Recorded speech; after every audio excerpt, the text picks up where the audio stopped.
1977年、昭和52年、新潟市内で北朝鮮の工作員によって拉致された横田めぐみさん、当時13歳の父親である横田滋さんが6月5日、老衰のためこの世を去りました。87歳でした。横田めぐみさんは当初誘拐事件とされていましたが、何の手がかりも得られないまま長い年月が過ぎました。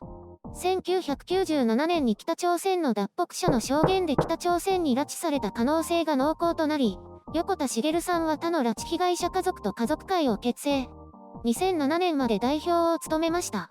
妻、早紀江さんと共に全国を講演して回り、被害者の救出を訴え続けました。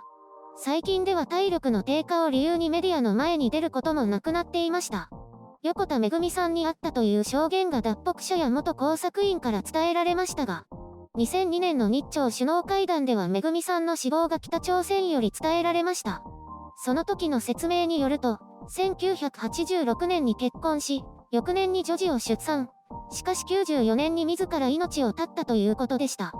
97年に火葬され、2004年に本人の遺骨が返還されましたが、DNA 鑑定の結果別人と判定されました。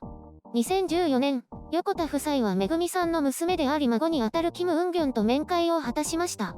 横田夫妻はめぐみさんは生存していると固く信じ、戦い続けてきましたが、残念ながら滋さんはめぐみさんに会うことはできませんでした。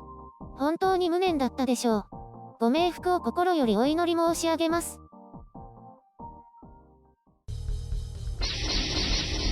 編集所官。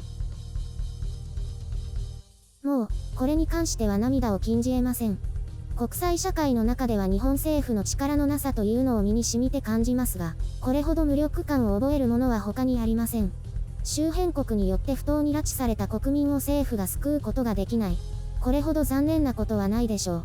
別に今の政権がとか、これまでの政府が、というよりも、そもそも日本という国の力がここまでのものということが残念でなりません。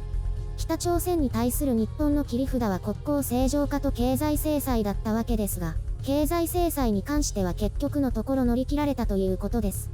もはや北朝鮮に対して、これらと引き換えに拉致問題を進展させることはできない状況になりました。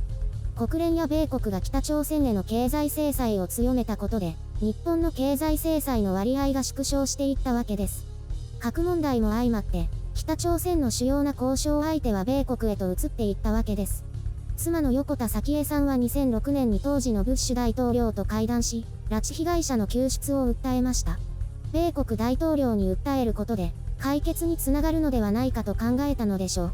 それは日本政府の力の限界を感じてのことだと思います。先日米国が横暴を振る舞う中国に鉄槌を下しているという話をしましたが、今の日本にはそれをする力がないということです。日本は経済的に中国に強く依存しているため、中国に対して毅然と立ち向かうことができないのが現状です。今の香港の状況に対してはっきりと批判できる政治家がどれほどいるでしょうか。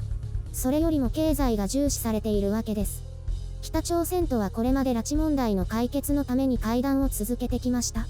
2002年には5人、その後その家族5人の10人を奪還することができましたが、それ以降はほとんど進展がありませんでした。日本政府には一体何が不足していたのでしょうか。これを考える良い機会になればと思います。単に会見を答えにしたいわけではありません。もっと本質的に日本には力が不足していると思います。軍事力もその一つでしょう。飛んできたミサイルを撃ち落とせるかどうかという体制しか取れない日本の軍事力を北朝鮮が恐れるわけもありません。これまで北は散々日本近海にミサイルを撃ちましたが、反撃される恐れが全くないわけですから。これで北朝鮮は武力に関する優位性を理解したことでしょう。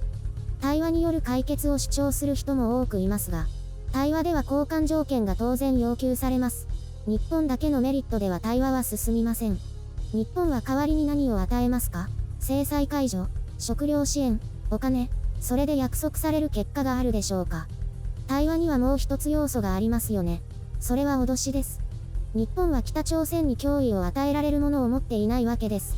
持っていても行使できなければ同じです。北朝鮮に対して有効な力を持っている国はどこでしょうか。米国、中国、ロシア、韓国はどうでしょうか。ある意味軍事的にも経済的にもオプションはありますが、実質上今は無視されているような状態です。私は米国トランプ大統領に聞いてみたいですね。もし米国民が同じような状況にあったら、あなたは何をするのかと。オバマには聞きたいとは思わないです。横暴でデタラメながらも力の行使に躊躇しないトランプに聞いてみたいです。日本は本質的に力が不足しています。今の経済力もその一つです。そして解決すべき様々な未解決問題を抱えています。北方領土や尖閣諸島、竹島といった領土問題。終わったはずの慰安婦や徴用工の問題。徴用工に関しては韓国への輸出規制を強めて対抗していますが、このやり方はちょっと褒められませんね。完全に別であるべき話ですから。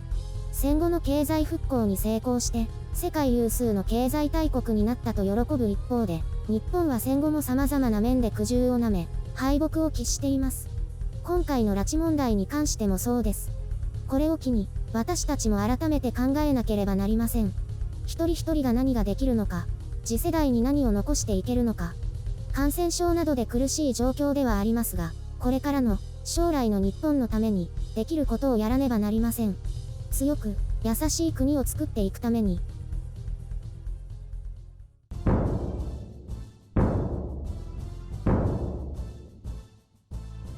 何かコメントあります？残念です。あまりに残念で涙が出てきます。もう本当に言葉がないですよ。私も書いていて何度も涙が浮かんできました。どうしたら解決できたんでしょうね。もはや普通の方法では無理でしたね。奪還した人たちも日本が一時帰国の約束を破って返さなかったわけですから。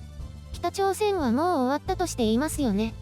これによって得られるよりも失うものの方が多かったことと、今はこれによって得られるものよりも、米国との交渉の方が意味があるからでしょう。もう、生きていても帰ってこないということですよね。そうですね。体制が崩壊しない限りといったところですね。米朝首脳会談もつながらなかったですね。日本は完全に蚊帳の外でしたからね。日朝首脳会談もできそうになかったですし。なんかこう、もっと直接的な方法はないんですか？例えば平壌を火の海にするとか。先制攻撃するってことですか？この際ぶん殴って震え上がらせるのが一番じゃないですか？それを何度か繰り返せば言うこと聞くようになりませんかね？お返しにミサイルがたくさん降ってきますよ。そんなの撃墜すればいいじゃないですか。たくさん迎撃ミサイルあるんだから。日本が単独でそういう行動は取れないんですよ。まずは米国に承認を得ないと。アメリカ関係あります？ありますよ。米国の許可なく攻撃なんて絶対にダメです。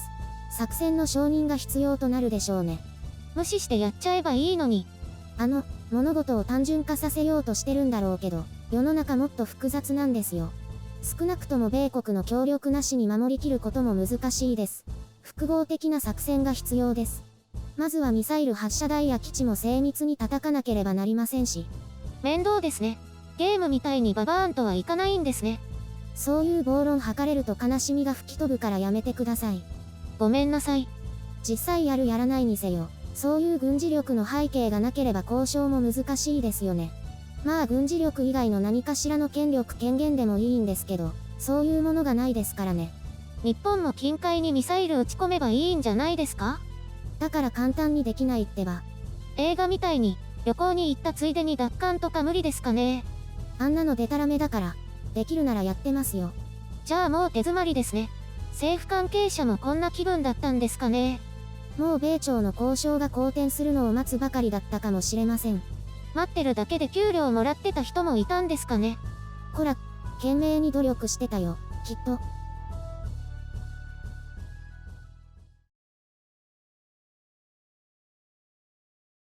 残念ムードが漂いすぎてて、お笑いをやる気力も起きないですね。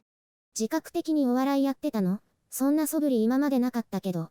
私はただ、いつもの可愛い白雪ちゃんでいるだけです。ごめん、ため息出てくるわ。何か明るいニュースないですかね？こう、少しは慰めになるような。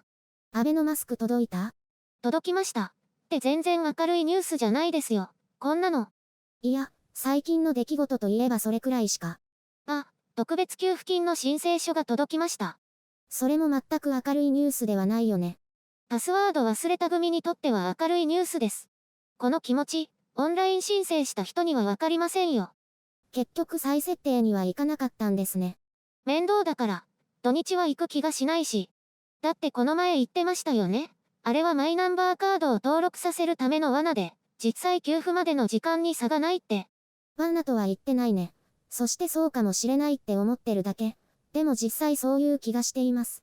私は引っかかりませんでしたけどね。すでに取得してたから関係ないじゃん。